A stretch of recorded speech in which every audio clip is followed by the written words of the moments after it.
Yanzu Bashir mai wushirya ya fito ya caccaki Rahama Sadau, a can kuma ɓangaren za ku ji yadda Mazaje ya fito yana gargaɗinsa ga sauran jaruman Kannywood. Duka dai mun tattara muku su a guri guda, ga dai bayanan. Ai wallahi tallahi an yaga muku wa'anda kuke tunanin ku wayayyu ne ko? Ku wayayyu ne. Ku zauna ku yi ta wata kwalliye kuna dinke kuna wani burge duniya ane muku liking ane muku comment. Kullun guni kuke wai ai ku ne wa Allah bauta ko a bayan idan kai ko a ba a sani ba kuna zuwa kuna sadaka kuna me.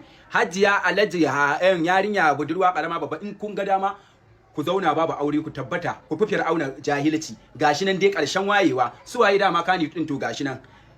Babu wata magana ƙaryace Rahama Sadau tun tana jaruma ta da producer, ta yi director, ta yi producer, ta yi wace gura uba yanzu gashi nan yanzu mahaifinta ya rasu. Burinsa su aure ƴaƴansa ko ana ta magana ana cewa ƴaƴan gashi nan a cikin wata ɗaya ƴaƴansa biyu ba shi da rai gashi nan gaba ɗaya sun cika masa buri sun wa ubansa sun wa kai kun cika ƴan halak. Rahama Sadau billahi alqudrata an daura mata aure. An daura mata aure to kuma me yafi wannan farin ciki? Ƙarshen wayewar ki da lalacewar ki mutu ki lalace a bulakance ki ce wai aure lokaci ne, ƙarya ne. Ko da aure lokaci ne da niyya, ko sallah yin sai ki ce biki sallah ba sai ki ce ai lokaci kai ai lokaci ci. In Allah ya lokacin da zaki fara sallah yayi zaki fara sai dai ki ana miƙo miki takardun da ba da abu jama'a aka rubuta su ba da larabci ba, ki kasa gane wani irin rubutu to mala'ika ya rubutu ta ina ka gane, ina ma kake da idan da aka duba.